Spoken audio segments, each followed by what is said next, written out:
Bueno, y continuamos en el Lumen Digital Day, un día hermoso en Buenos Aires. Me hubiese encantado que pueda ser presencial y que puedan venir a nuestras oficinas, pero bueno, la pandemia premia. Hoy tenemos una visita muy especial en este último tramo del día 2 del Lumen Digital Week. Tenemos a Sebastián Luna, de la Cámara de Comercio Alemana Argentina, que nos va a contar un poco de Alemania como destino ideal para startups latinas y cómo poder incorporarse en este mundo. Y después también vamos a tener un workshop del Lean Launchpad. Sebastián Luna es responsable de tecnología en la Cámara, así que bienvenido, Sebastián, y te dejo entonces ahora con el público de nuestros estudios. Bueno, muchas gracias, Fer. Gracias por la invitación, por dejarnos participar hoy acá del Newman Digital Week. Bueno, un poco quería comentarles, cuando Barbie me pidió dar una charla sobre el ecosistema de innovación o el ecosistema de startups alemán, era como un poco sacarse como decir, lo primero que hay que hacer es sacarse el miedo de decir, che, yo no hablo alemán. Entonces, como que, bueno, no mucha gente habla alemán, ¿no? Hoy en día. Entonces, vamos a empezar un poco yendo para ese lado. Buenísimo. Un poco quería resumirles qué es Alemania a nivel startups, ¿no?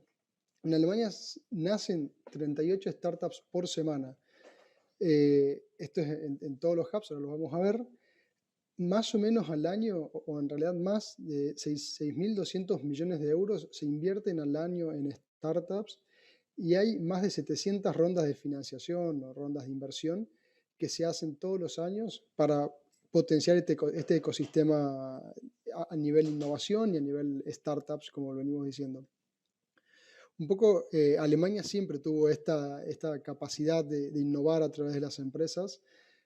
Y el tema de las startups le dio un nuevo nombre a algo que ya se hacía mucho en Alemania, que es la vinculación entre la parte universitaria, las empresas y la parte de emprendedurismo. Por eso es que Alemania por ahí se lo reconoce mucho por la innovación. Muchas de las empresas alemanas son referentes en innovación a nivel global.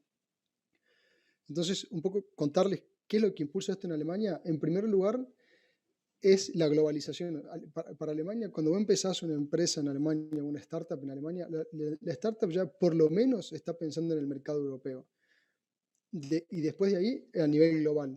Alemania fomenta mucho la exportación de sus servicios y de sus industrias, de sus empresas. Entonces, las startups tienen ese componente bien intrínseco ya en Alemania desde antes de llamarse ecosistema startup en sí. Y esto es algo muy importante porque también las startups que llegan a Alemania pueden aprovechar este impulso y usarlo de trampolín para ir también a una escala más grande. Empezando por Europa, que ya de por sí es un mercado interesante, más para Latinoamérica, pero también expandiéndose mucho a lo que es Norteamérica, Asia. Y eso es muy importante, cómo se maneja hoy en día la parte de las startups, de cómo cuando llegan a Alemania esto los potencia a nivel global. Y la segunda parte muy importante es que en Alemania hay un fuerte approach o una fuerte tendencia a lo que es el B2B. Muchas de las startups alemanas están más enfocadas en generar servicios y vender productos o propuestas de valor a empresas más grandes. Esto porque ya de por sí en Alemania es un país donde hay muchísimas empresas y las pymes ya son más medianas que pequeñas en general. Entonces, esto se puede potenciar bastante bien. Y a las startups latinoamericanas, para esto es una ventaja porque es más fácil vender, hacer un deal con otra empresa que tratar de llegar al consumidor final en Alemania, que es un idioma diferente. Pero no así con las empresas, que con las empresas hablando inglés ya es suficiente. De hecho, volviendo a ese tema del lenguaje, ahí tenemos como emprendedores, conozco emprendedores que están en Berlín ahora, que hace 2 años que están viviendo allá y saben decir quiero una cerveza y dónde está el baño, porque en alemán, porque no tuvieron que aprender más palabras en alemán. O sea, el ecosistema emprendedor en Alemania, sobre todo en Berlín, se maneja mucho en inglés y eso es una ventaja súper positiva para Latinoamérica. ¿Cuáles son las verticales más importantes en las que está Alemania desarrollando sus startups hoy en día? El podio son estas tres. Es movilidad, todo lo que es para la parte tanto de datos como la parte de ingeniería, movilidad urbana, movilidad de personas. Este es un tema que está súper desarrollado y hay muchísimas startups desarrollando, creciendo y surgiendo con estas temáticas. El segundo es fintech.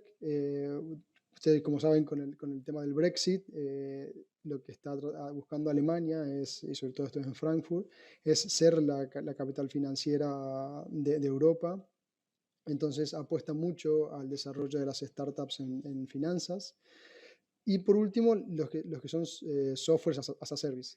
Esta es una impronta que es muy fuerte en Alemania, sobre todo porque hay, como decíamos hace rato, muchas empresas, entonces mucho de lo que se desarrolla por las startups es para dar soluciones a esas empresas. Y ahí tengo para contarles como dos ejemplos. Uno es lo nuevo que se está viniendo allá, que esto viene de la mano de SAP, de SAP, que es la Digital Transformation as a Service. Es como un concepto nuevo donde se presenta la transformación digital, o mejor dicho, a la transformación digital se la presenta de tal forma en que sea algo que las empresas tengan que comprar como un servicio. Y esto está generando también muchas startups en este sentido, y hay muchas startups de Latinoamérica que ya se están metiendo en este nicho. Y por otro lado, les quería comentar que leí recién la noticia. Google está a punto de cambiar todo su sistema financiero de facturación, desde que viene siendo de Oracle por el de SAP, que es un sistema alemán. Pues teniendo en cuenta esto que le estaba diciendo, qué importante es la parte de software y la Digital Transformation as a Service.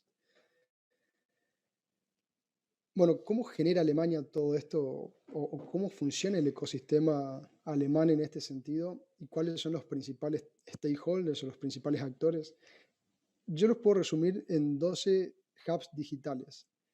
¿Qué tienen estos centros o estos hubs que están repartidos en Alemania?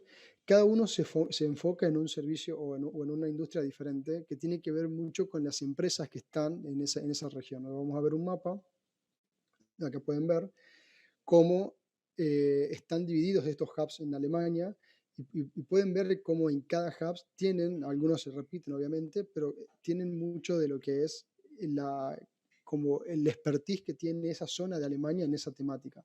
Entonces, por ejemplo, en Hamburg tenemos mucho de logística, tenemos mucho en la parte de Frankfurt, tenemos fintech y ciberseguridad, en la parte de Múnich tenemos donde está BMW, está en toda la parte de movilidad y InsurTech.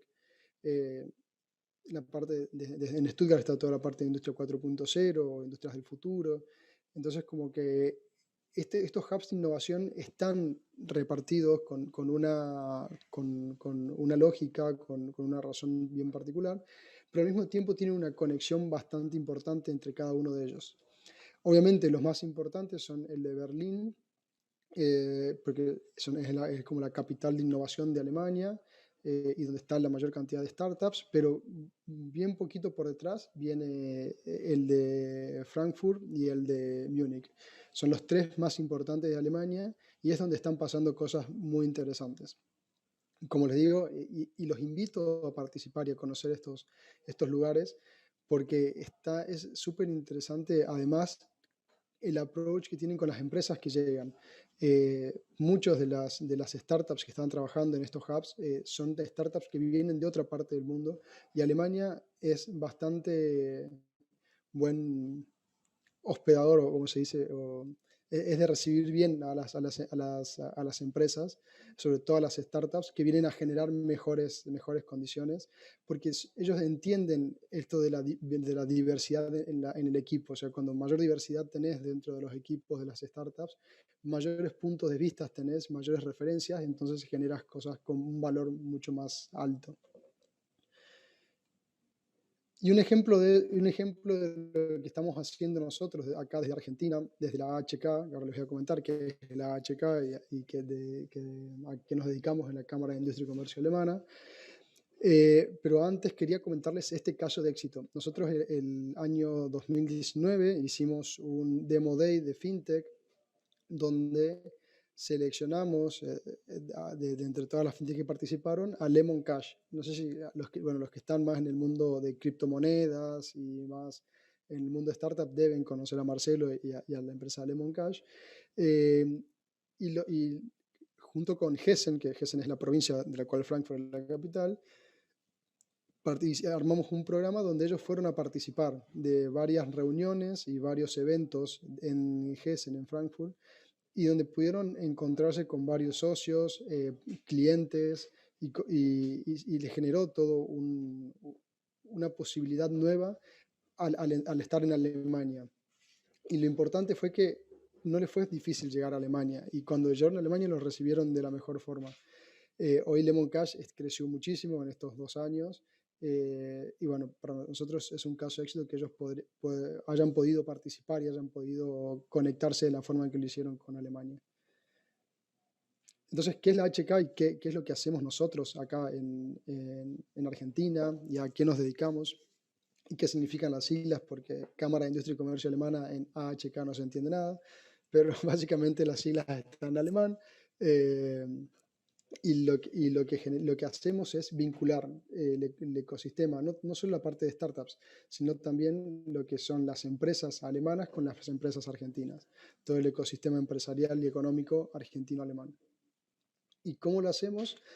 A través de muchos programas. Tenemos 7 áreas de expertise que van desde compliance, comercio exterior, tecnología e innovación, la cual pertenezco yo. Tenemos medio ambiente, energías renovables, formación profesional, ferias, y la parte de socios, de miembros de la Cámara en sí. Pero la HK no existe solamente la HK en Argentina. La HK es una red de cámaras, está en más de 90 países, son más de 130 HK repartidas por todo el mundo, y eso también nos permite tener una red de contactos muy interesantes, y lo que nos permite también ayudar a la gente que se acerca a la Cámara en encontrar contacto no solo con Alemania en sí, sino también con los otros países donde las HK tienen presencia. Por ejemplo, ahora estamos generando eventos para startups que quieran participar desde Argentina, México y Estados Unidos, que ahí no vamos a tener tanto contacto con Alemania, o sea, obviamente siempre con expertos y todos alemanes, pero la idea es concentrarnos más en estos países para generar algo de startups entre ellos. Entonces, como que la red de HKs de la Cámara, la red de HKs de Alemania genera cosas copadas también, por lo cual los invitamos a acercarse y a presentarse en la HK para que podamos ayudarlos desde ese punto. Bueno, tenemos más de 45.000 empresas socias, entre ellas, obviamente, las más importantes alemanas, y somos más de 1.700 trabajadores en todas las HK. Tampoco lo quiero hacer como un monólogo.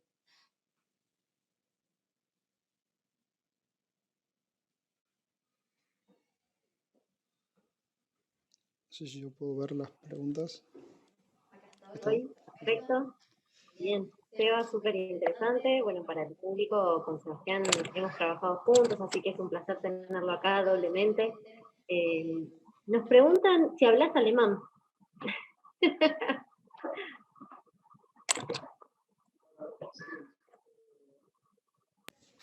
Ahí está.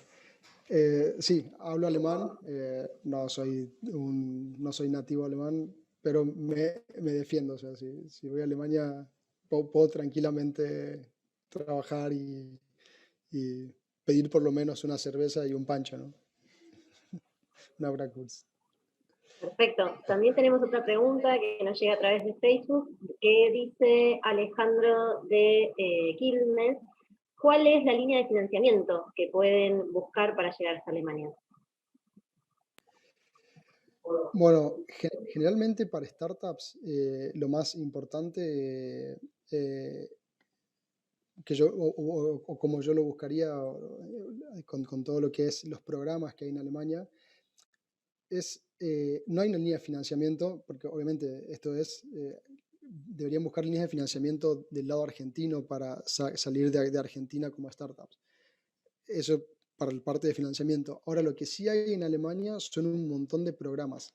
Estos hubs de innovación tienen muchos programas que están acompañados a veces con empresas, a veces con el mismo gobierno del lugar donde está el hub. Por ejemplo, lo que hicimos con Lemon Cash, la experiencia de Lemon Cash, fue financiado en parte por Gessen o por la agencia de inversiones de Gessen, porque ellos estaban buscando que fintechs de todo el mundo puedan participar en Frankfurt de conocer el ecosistema y de pertenecer al ecosistema de Frankfurt. Entonces, como este tipo de programas hay a lo largo de toda Alemania y a lo largo de todos estos 12 hubs de innovación que los pueden conectar bastante bien.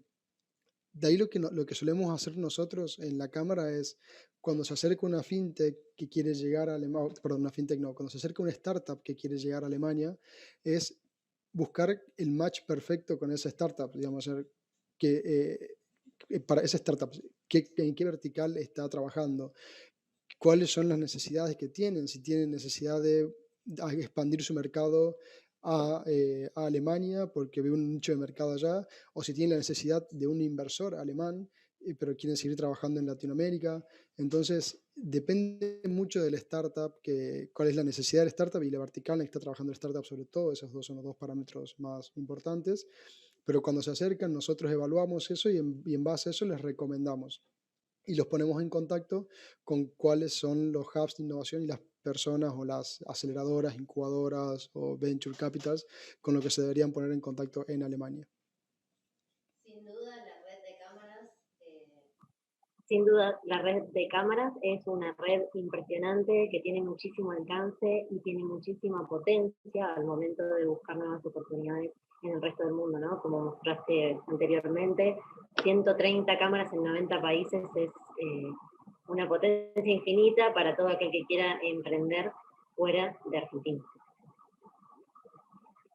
Bien, vamos a hacer un pequeño corte. A continuación, también de la mano de Sebastián, vamos a estar haciendo un workshop súper interesante sobre Launchpad. ¿Es así, correcto? Sí, Lean Launchpad es una metodología que está muy de moda ahora en Silicon Valley. Bueno, un poco les quería compartir cómo funciona. Y de paso hacer una tarea. O sea, en el próximo bloque no va a ser un monólogo como ahora. Vamos a trabajar en conjunto y vamos a hacer una actividad más entre todos. Así es. Muy bien. Ahora sí, seguimos con el taller de Lean Launchpad, una de las metodologías ágiles más actuales que hay en el diseño de los negocios. Vamos a estar haciéndola en vivo con Sebastián Luna, de Tecnología e Innovación de la HK Argentina. Seba, adelante. Dale, gracias Barbie. Ahora vamos con esta metodología. Esta metodología nosotros nos juntamos cada tanto o hay programas que las AHKs organizan para los miembros de las AHKs justamente, donde se hacen como tours de inspiración en algunos lugares. En este caso, este fue en Silicon Valley y ahí nos enseñaron esta metodología. Esta es una metodología de trabajo donde se trata de buscar, vamos a hacer un resumen, de buscar generar o poner a prueba un modelo de negocios. Entonces, esta metodología, no funciona el caso, ahí está. Esta metodología, bueno, Steve Blank es como el que empezó a crear esta metodología, después pero se creó entre varios estudiosos de Silicon Valley que estudiaban cómo hacer, cuál era la forma más rápida y sobre todo barata de validar un modelo de negocios. Y ellos empezaron a preguntar o a buscar hacer una comparación con el modelo científico donde vos tenés una hipótesis, testeás esa hipótesis. Lo que ellos tratan de hacer es invalidar la hipótesis, o sea, que esa hipótesis no sea cierta, para poder cambiar algo y volver a empezar el proceso. Esto no sé si lo notan atrás, hay lo que se llama un canvas, que es una herramienta para generar modelo de negocios, donde se ve desde el segmento de cliente, o sea, empezando por el segmento de cliente, yendo a la propuesta de valor, y todos son 9 partes donde van generando preguntas que van haciendo de forma sencilla y ágil que vos puedas ver tu modelo de negocios en una perspectiva bien amplia, digamos. Pero entonces, ¿cómo hacemos para que este método científico sirva para generar modelos de negocios, para validar en realidad que un negocio sea un potencialmente exitoso? Y ahí tenemos como 2 partes. O sea, si vemos la parte del método científico, tenemos hipótesis, prueba, validación y la parte de iterar, digamos, de cambiar. Entonces, si eso lo dividimos en 2, nos va a quedar que tenemos la primera parte, que es la de hipótesis, y la de testear, y es la parte en la que nos vamos a concentrar ahora. Entonces, ¿qué es lo que queremos hacer? Vamos a buscar hacer entrevistas. Dijeron, ¿para qué vamos a gastar plata generando no sé, contratando gente, empezando a programar un sistema o empezando a fabricar un producto, si podemos saber si eso va a funcionar, preguntándole a la gente si va a funcionar? Pero no preguntarle, che, esto funcionaría, ¿vos qué pensás? Sino que vamos a aprender una forma nueva de preguntar, de entrevistar, justamente para saber si ese modelo de negocio funciona o no. Y lo otro importante, de hecho, es a quién le vamos a preguntar estas cosas. Entonces, lo que vamos a buscar es, en la primera parte, que es la que nos vamos a concentrar, que es la búsqueda, vamos a hacer entrevistas de descubrimiento y entrevistas de validación. Después tenemos la segunda parte, que son las entrevistas de implementación y de ejecución, pero eso lo vamos a ver más adelante. Bueno, este es el proceso que va para validar el modelo, tenemos que ir en este orden, y si nos concentramos, vamos a tener estas cosas a tener en cuenta. Primero, que es súper duro al principio, porque vos preguntás algo, o sea, tenés tu modelo de negocios, tenés tu idea, y cuando empezás a entrevistar a la gente te das cuenta que tu idea es pésima, pero eso está bien. O sea, lo ideal es que la idea sea pésima, porque si tu idea está bien desde el principio, significa que en algún momento va a estar mal. Entonces, lo que se busca es que la retroalimentación, el feedback que vos tengas de las entrevistas sean duras, y sobre todo al principio, donde vas a empezar a como conectar puntos y a ajustar tu idea. Se requieren grandes conjuntos de datos. Esto es, necesitamos que para validar la idea necesitamos entender bien la situación, entender bien por qué la idea no funciona, por qué el cliente no le gusta, por qué el proveedor no te puede proveer lo que necesitas. O sea, hay un montón de cosas y son muchos datos lo que tenemos que primero juntar y después lograr procesar para entender bien el modelo de negocios. Es un proceso que no es lineal, no es que empezás y decís, bueno, empiezo acá y a partir de la validación y todo voy a ir creciendo, creciendo, creciendo. O sea, hay una parte donde vas a empezar a bajar y parte que vas a subir de repente, vas a subir mucho, vas a estar de acuerdo, vas a ver que tenés una buena aceptación del mercado hasta que llegas a un punto donde cae muchísimo eso y vuelve a subir, y por eso el proceso no es lineal, está lleno de cambios. Hay muchos posibles pivot por delante. El concepto de pivot es el mismo desde el básquet, que si vos vas para un lado y ves que hay un rival, paras la pelota, te apoyas en el pie de atrás y giras para el otro lado. Bueno, en el mundo de los negocios o de las startups sobre todo, es muy importante el pivot, porque justamente algo que diferencia a las startups de las empresas grandes es la capacidad que tienen de parar la pelota y girar y entender el mercado y crear una solución más acorde al mercado.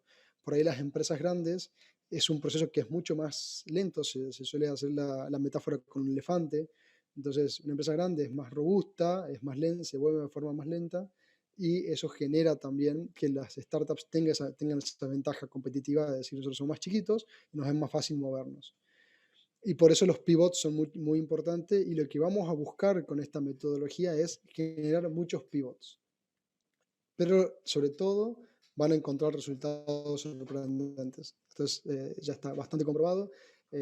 Bueno, como veían en la nota al principio, van 100 profesores por año a Stanford a aprender esta metodología para enseñarlas en universidades de todo el mundo. Lo que buscamos entonces con los pivots es que después de las entrevistas de descubrimiento con los clientes, generamos la propuesta de valor, la validamos con el cliente de vuelta y si eso no funciona, volvemos al principio y así sucesivamente hasta que tenemos una validación bien potente que nos permita seguir. Entonces, pero ¿cómo? Bueno, primero, para dejar bien en claro la parte de pivot, y acá te voy a pedir, Barbie, que me ayudes, le vamos a preguntar al público si entendieron el concepto de pivot y de estas, esto es un quiz, es si me pueden decir qué empresas pivotearon de esta forma. O sea, ¿cuál fue la empresa que pasó de vender actividades de grupo a ser una empresa de descuentos? ¿Cuál fue la empresa que pasó de vender libros a vender de todo? ¿Cuál fue la empresa que empezó siendo una aplicación de podcast y ahora es una aplicación de blogs? ¿Y cuál fue la empresa? Esta creo que casi nunca nadie la saca. Empezó siendo un juego de objetos de guerra de mafia y ahora es una aplicación de fotos. Ahí va a ver cómo vienen las respuestas en el chat.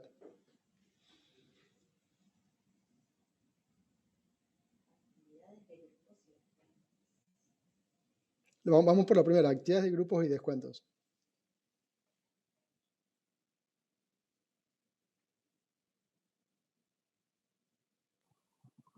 ¿Tienes alguno ahí?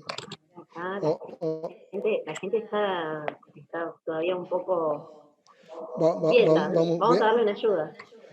Voy a sacar la primera. Creo que acá todo el mundo la ha usado, Groupon.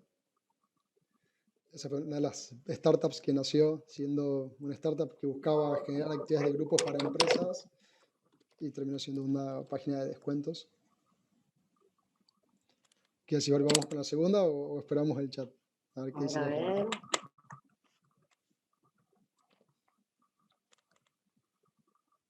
No se me ocurre nada, dicen acá en el chat. Bueno, esta creo que era la más fácil de todas. Es Amazon. Amazon empezó vendiendo solo libros por internet, siendo la primera biblioteca digital, por así decirlo. Y ahora es Amazon. Las otras son más difíciles. Esta creo que las vamos a sacar así nomás. Walter dice, uy, qué difícil está.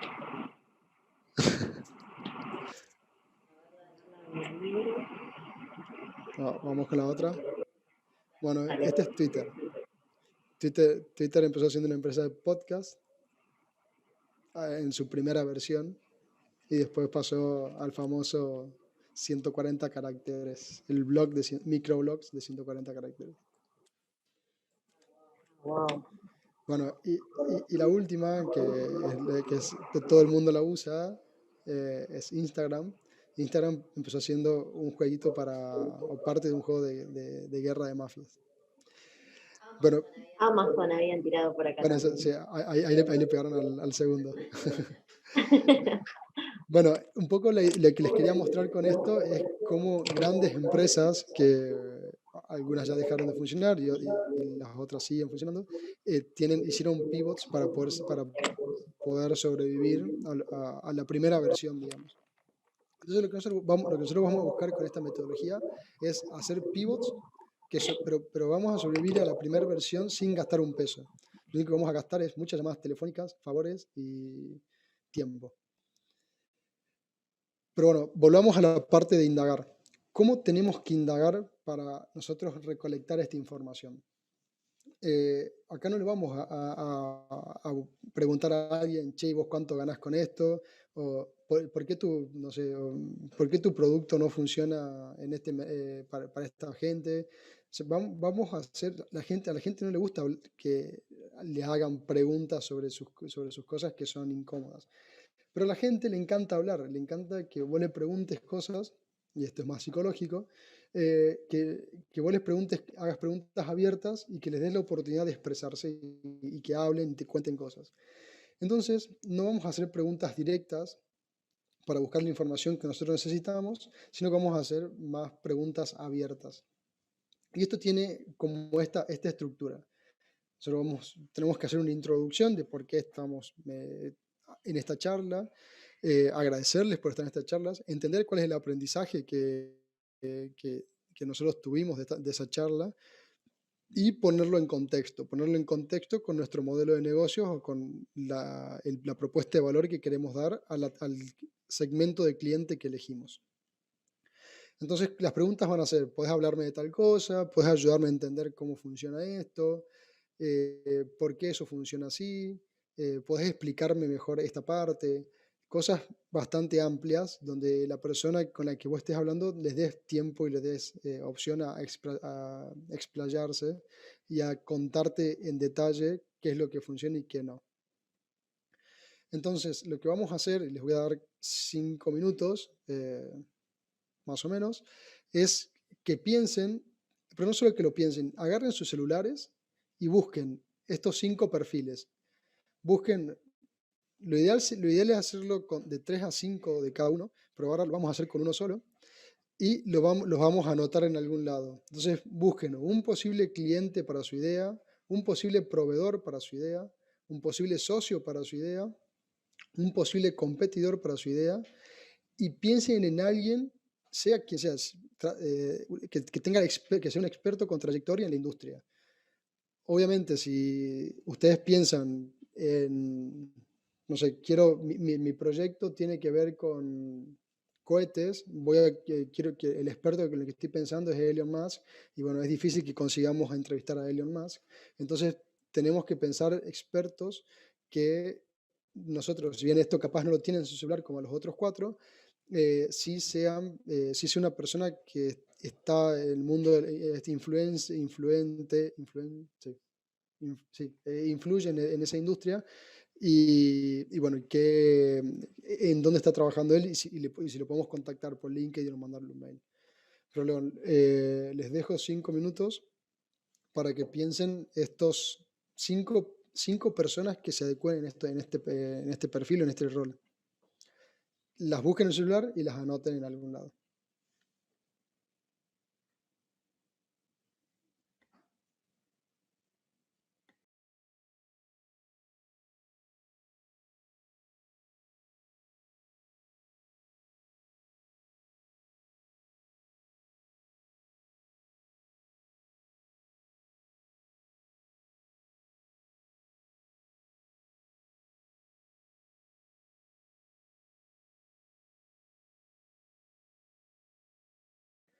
Si tienen alguna consulta o alguna inquietud o quieren comentar algo, súper bienvenidos.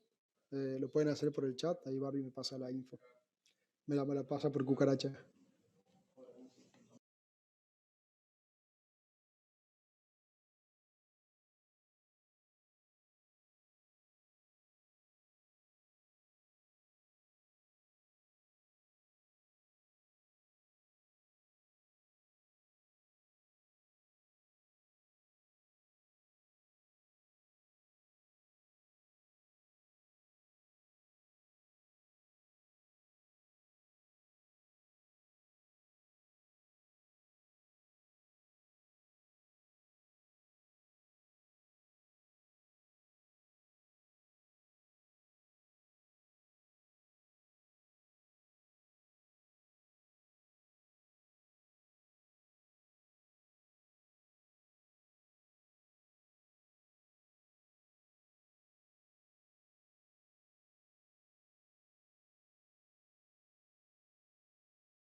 ¿Cómo venimos?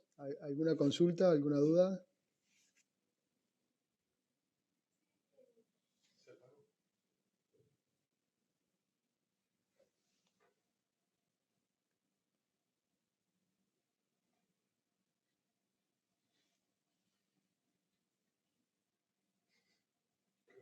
Yo sé que es muy difícil esta parte, sobre todo cuando tenés que pensar en un posible competidor y decir, che, pero ¿cómo voy a contactar a mi competidor?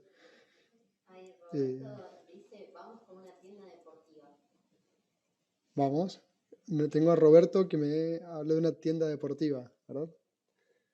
Andrea dice,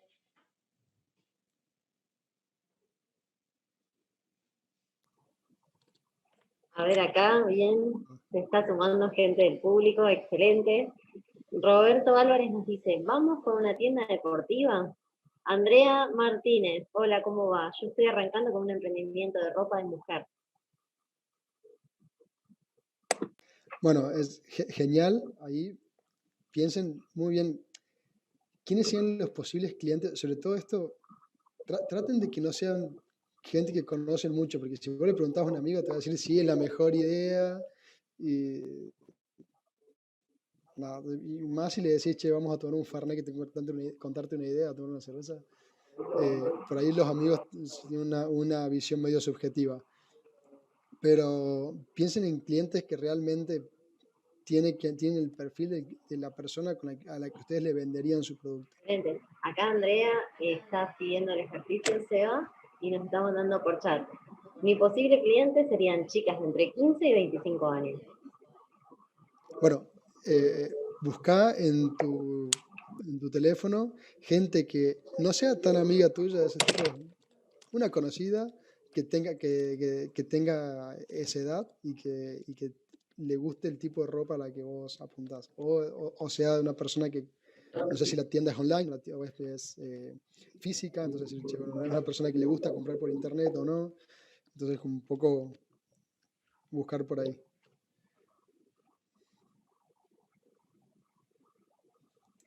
¿Cuánto vamos ya? Pasaron los 5 minutos. Bueno, un poco la idea de esta lista es que ahora la lista es poder contactar a esta gente. Entonces, lo que nosotros tenemos que hacer es decir, no sé, pongámosle, vamos a seguir el ejemplo de la tienda. Posible cliente.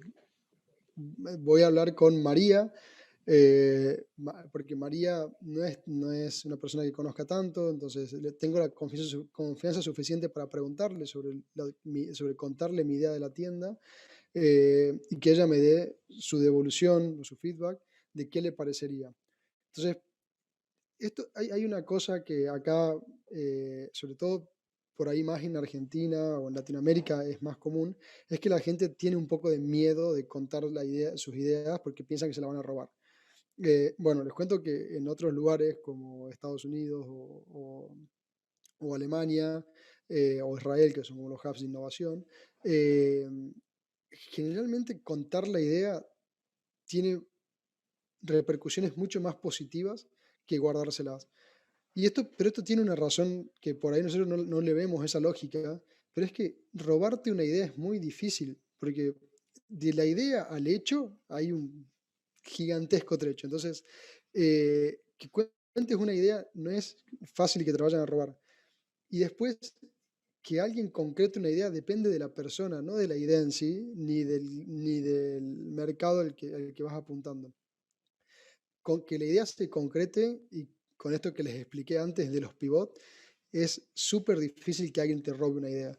Por eso es que lo ideal para esta metodología y para este sistema de entrevistas es que no tengan miedo de que les roben las ideas porque nadie le va a robar la idea, digamos. Y en todo caso, si le parece muy buena la idea, lo pueden asociar y lo hacen en conjunto que les va a costar menos. Pero eso es como clave en este punto. Así que bueno, supongo que ya tienen la lista que se fijaron en su celular de las personas a las que van a contactar en los próximos días para preguntarle cosas. Ahora, ¿qué cosas le vamos a preguntar o cómo van a hacer el acercamiento a esas personas? va a ser algo así. A mí no me gusta en general hacer diapositivas con muchas letras, con mucho texto, pero como supongo que después Barbie les va a pasar a todos los que se inscribieron, las diapositivas ya les van a quedar. Eh, entonces, un poco para que veamos o analicemos cómo hacer las preguntas, tiene que venir de este lado. Tienen que ser preguntas abiertas, como les dije antes. eh, y también tienen que entender cómo va a responder la gente a la cual hagan esas preguntas. Entonces, por ejemplo, si van a hacer una pregunta a un competidor o un posible competidor, agarren y díganle, che, escuché que tiene una nueva empresa, o escuché sobre tu empresa y si la empresa no es nueva, che, me enteré de tu empresa o de tu negocio y me encanta, pero explícame más cómo funciona, de qué se trata, cuál es el objetivo que tiene el negocio, ¿entendés? O sea, si vos decís, che, porque obviamente lo primero que le van a responder, si ustedes le preguntan cuál es el objetivo del negocio, es ganar plata. Están esas respuestas que por ahí son obvias, pero hay algo más por detrás, digamos. Entonces, por ejemplo, vamos con la tienda de ropa. ¿Cuál es el objetivo de la tienda de ropa? Ganar plata. Está bien, ese es el objetivo que toda empresa tiene que tener. Pero más allá de ganar plata, o sea, ¿qué querés lograr con esta tienda de ropa? O sea, ¿querés lograr que una marca se imponga dentro de un mercado? ¿Querés lograr poder proveerle este tipo de ropa este tipo o esta moda a este barrio?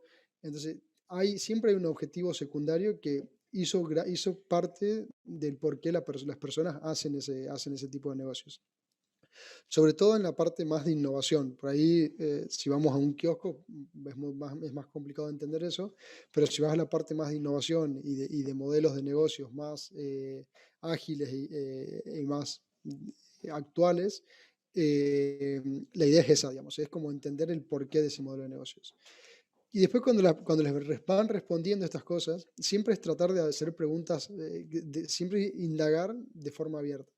Entonces, cuando te responden, le decís, che, buenísimo, estupendo, pero ayúdame a entender mejor, ¿quiénes son tus clientes? ¿Por qué son esos tus clientes? ¿Por qué los elegiste? ¿Qué ves en esos clientes que no ves en otros? Después que te responden eso, ¿y cuál es el problema que vos estás solucionando? Vamos a la tienda de ropa de vuelta, si vos me decís, che, el problema es que en este barrio no había una tienda de ropa de estas características o con este estilo de moda o con este estilo de telas. Entonces, ese es un problema de que la gente que quería acceder a eso en ese lugar no lo tenía. Entonces, lo que buscas es entender eso, sobre todo la parte del problema. Los clientes y el problema son las dos partes más eh, eh, claves de entender para armar el modelo de negocios. Entonces, ahí ya podés como agarrar y hacer cuando vas de lo abierto, de lo divergente a lo convergente con las preguntas. Y ahí empezás a hacer un poco más hincapié en algo en particular. Entonces, decís, ¿cuál es el problema? Eso va a ser más ancho, más abarcativo, pero cuando empezás a converger, cuando le preguntas, che, ¿y por qué te pagan? ¿Por qué te dan plata por eso, digamos? O sea, ¿qué tiene tu ropa que no tiene la de al lado? Obviamente no le puedes preguntar eso tan directamente, pero sí buscas llegar a esa pregunta de una forma más abierta. Entonces, bueno, por ahí si tienen mucha confianza, sí se lo pueden preguntar, pero la idea es esa, digamos. Entonces, y después empezás a indagar por la parte de entender mejor al producto o al servicio en sí que presta el negocio o el modelo de negocios al cual van a estar entrevistando. Entonces le decís, che, tengo un amigo que tiene este problema. Si usara tu producto y servicio, ¿le funciona o no?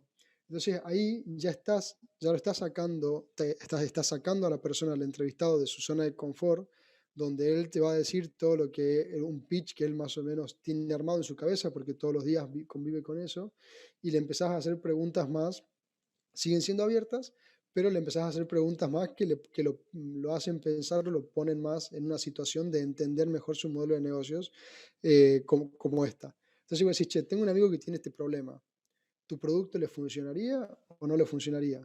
Y ahí él te va a explicar mucho de ese producto, te va a explicar mucho del cliente en general, capaz de por qué ese producto no le funcionaría.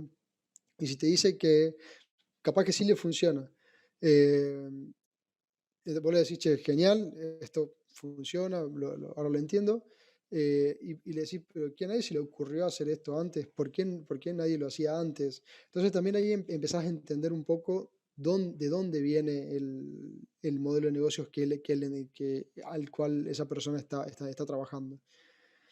Eh, bueno, después, esto ya se las dejo para que ustedes las sigan leyendo, porque son más o menos todas con el mismo sentido.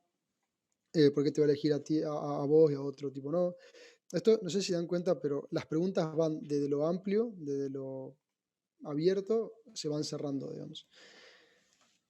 Y ya después tenemos preguntas mucho más cerradas, o sea, donde ya pones un poco más en análisis lo que está haciendo esa persona. Entonces le decís, ¿qué impediría que una empresa grande haga lo mismo que vos? Eh, Esto tiene una patente de esto para evitar que les copien. ¿Cómo están encontrando nuevos clientes? Esto ya no es tan ya no es tan amplio, perdón, no es tan divergente en lo que le van a decir, sino que ya están yendo muy al punto de cosas en particular. Entonces, estás vendiendo mucho, quién lo está usando, quién no lo está usando, cuáles son los principales problemas que tuviste con las personas que son tus detractores, se dice en el marketing, son las personas que no te recomiendan o te dejan de comprar, ¿por qué? Entonces, esas son cosas que está bueno saberlas y se las puedes preguntar tanto a la competencia como a los proveedores. También los proveedores, estas preguntas sirven para un poco con los proveedores, eh, con personas que no son tu competencia directa, pero tienen lo que son servicios o bienes sustitutos.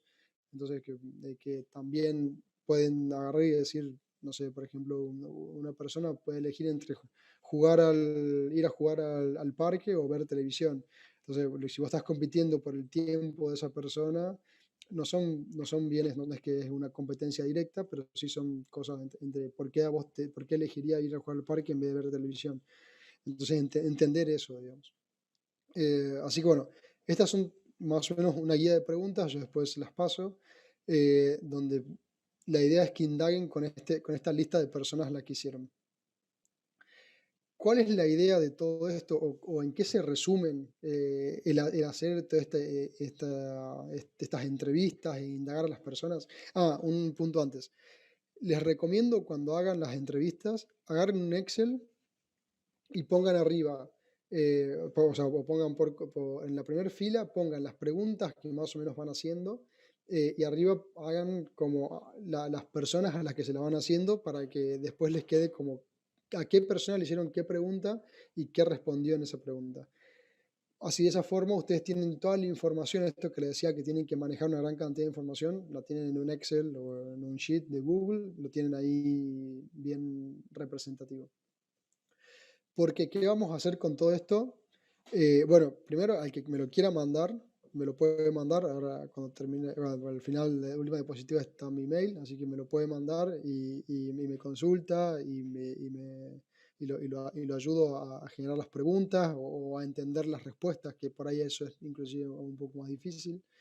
Pero lo que buscamos con estos es que después de hacer todas estas entrevistas y validar y pivotear, lleguemos a una propuesta que sea en inglés QRST, lo que significa que sea cuantificable, o sea que el valor de la propuesta, que puedas medir el valor de lo que estás proponiendo, eh, que sea relevante. Esto es que el producto que vos estás generando, la propuesta de valor que estás generando, realmente solucione un problema y sea un problema importante, que sea específico. Entonces, como que la tercera parte es que las personas entiendan, o sea, que no sea una solución muy rebuscada de ida y vuelta. Capaz que en la operatoria lo puede ser, pero para la persona, cuando vos presentás la propuesta de valor, tiene que simplificarse eso lo máximo posible para que sea específico. Y por último, que la parte de test, la parte del testeo, es que el segmento de clientes tenga, o sea, cuando le presentes, diga, che, esto me funciona, no me funciona, digamos, y que el que no me funciona también es importante porque vos entiendas por qué no funciona. Porque de lo más importante, y esto te lo muestra mucho la metodología, es que hay errores. Y de los errores inclusive son más importantes que los aciertos porque de los errores se aprende más. Lo peor que puedes hacer con el error es no entenderlo, digamos. Entonces, lo importante, y en este último punto, es ese, que entiendas por qué tu producto, o sea, que compruebes por qué tu propuesta de valor funciona o no funciona. Así que bueno, la idea es esta. No sé, Barbie, si hay preguntas en el chat. Sí, Seba, tenemos acá la gente súper curiosa con algunas preguntas para vos. Dale, vamos. Agustín Romero nos dice, ¿existe alguna forma de identificar con facilidad las personas a quienes escoger para realizar este tipo de entrevistas? Eso en realidad es bastante abierto. No es que hay una forma de como pensar las personas a las que vas, o como decir, che, ¿cuál es el perfil de la persona que tengo que entrevistar? Generalmente, esto es un tema estadístico, digamos. Cuantas más personas le hagas la entrevista, más información vas a tener y después ese feedback o esa devolución va a ser mejor. Entonces, lo que buscas es, lo importante es hacer la lista. Vos tenés que hacer la lista, como les decía, para llegar a entrevistar entre 3 y 5 personas por rol, tenés que hacer una lista de 10 personas por rol, porque muchas personas te van a decir no tengo tiempo, te van a patear, Entonces, también es una cosa de cantidad. Entonces, agarrás, haces una lista donde haya 10 personas por rol, y ahí esas 10 personas les pedís hacer una entrevista. Y cuando te dan la entrevista, las vas agendando, qué sé yo, vas buscando y vas completando tu Excel con toda la información. Entonces, lo ideal es que si hablas con las personas, con los diferentes roles, es también que esos diferentes roles sean como no sean roles que tienen muchas cosas en común.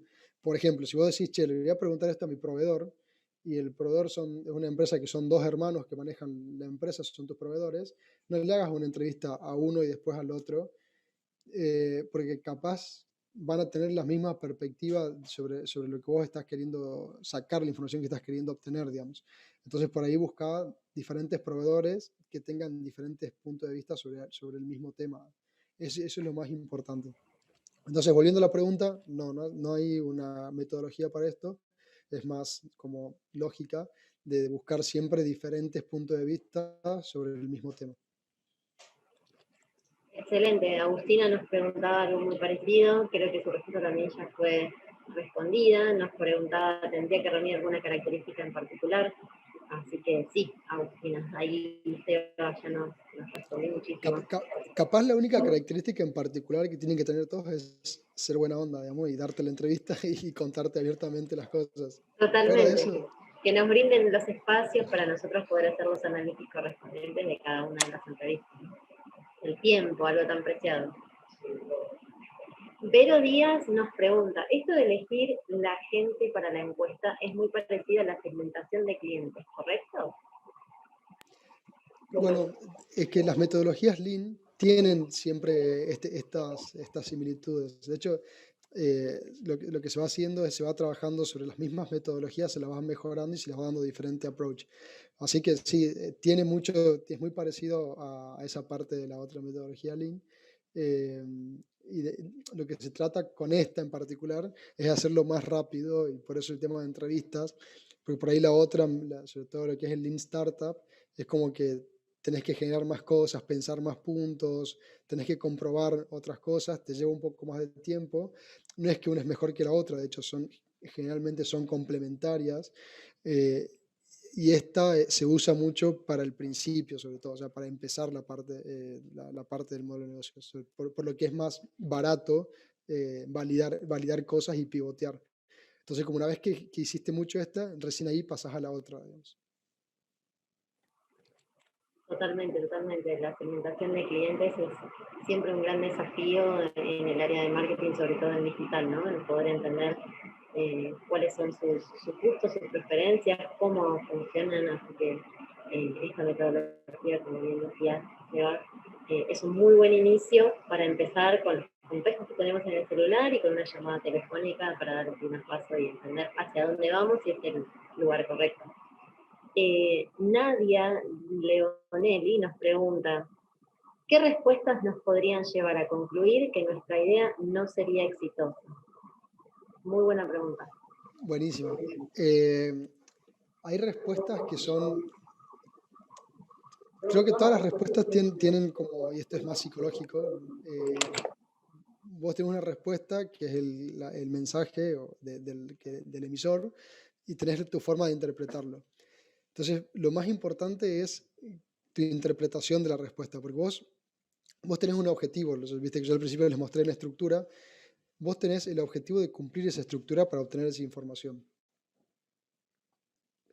Entonces, ahí no hay una respuesta que te va a decir, che, este modelo de negocio no va a funcionar, porque seguramente esa persona tiene su experiencia de vida, tiene su experiencia en los negocios, tiene sus aprendizajes, y justo y cuando vos le decís algo, te dice, no, esto no lo intentes porque yo ya intenté y no funcionó. Y generalmente esa no es una buena respuesta. Perdón.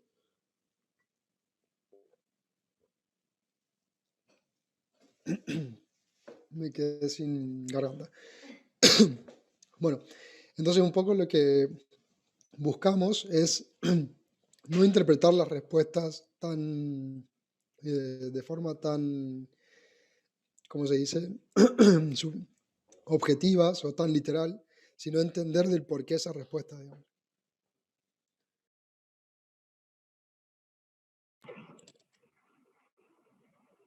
Sí, así es, así es. Además también poder complementar, ¿no? Con todos los testeos adicionales que uno puede ir haciendo a través de la gente conocida y la gente no conocida con la que se va comentando la idea. Como decía Sebastián al principio, no hay que tener miedo de contar las ideas nuevas que tenemos, robarlas es muy difícil, así que me parece que es un buen año más en pos de la experiencia que hemos vivido en 2020, de animarse a probar cosas nuevas, de animarse a digitalizarse y de animarse a hacer lo que deseamos con estas nuevas ideas y emprender lo que realmente queremos hacer. Bien, Seba, una más. Rocío Delazzi dice, si mis resultados con las entrevistas no son positivos, ¿cómo puedo cambiar el enfoque de mi idea? Bueno, eso es lo que hablábamos al principio del pivot. Nosotros vamos a agarrar y vamos a decir, por experiencia propia, tengo una idea que es superadora, con esta soy el próximo Mark Zuckerberg o Elon Musk, depende de quién sea su favorita, pero seguramente eso no funciona. O sea, la primera idea que tienen es, le pongo el sello y no conozco a nadie que le haya pegado en la primera vez, digamos. Pero eso es normal, porque la idea, para que la idea funcione, le tiene que gustar a tu cliente. Si a tu cliente no le gusta la idea, por más copada que sea la idea, no tenés mercado y no tenés futuro, porque no vas a tener quien te pague por esa idea. Entonces, acá hay un concepto medio básico de los emprendedores.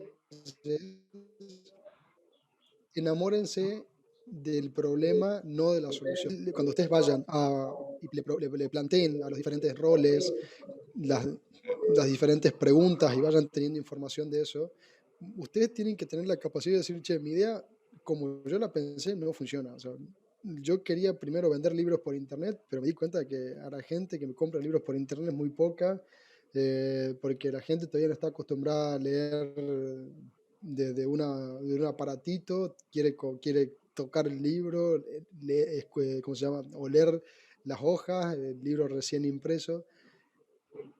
Pero puedo vender otras cosas, porque lo mismo que hice para vender libros me sirve para vender otras cosas. y así nació Amazon, que es hoy una de las principales empresas del mundo. Entonces, tengan en cuenta eso, o sea, la idea que ustedes tienen ahora, seguramente cuando vayan a validarla a su mercado y con sus proveedores, con sus posibles clientes, con sus posibles competidores, socios, no vaya a ser la idea superadora, digamos. Eso va a ir cambiando, va a ir mejorando y lo importante es que ustedes entiendan esos feedbacks para mejorar esas ideas. Totalmente, tomarlas siempre como críticas constructivas y además concentrarnos en facilitarle la vida a nuestro cliente, ¿no? Una vez que este producto o ese servicio ya está en marcha, poder tomar todo ese feedback para nosotros mejorar y poder crecer. Bien, Sebas, de nuestra parte no hay más preguntas. La verdad ha sido un gran placer tenerte. Este workshop fue una gran herramienta, me parece, para todo el público, acá con tantas consultas. Ahí compartí tu mail en el chat, vamos a estar compartiendo también las presentaciones, así que nuevamente gracias a Checa Argentina por el espacio, por estar participando, contándonos sobre Alemania y a vos, Sebas, por estar compartiendo tu tiempo con nosotros en el Numen Digital Week.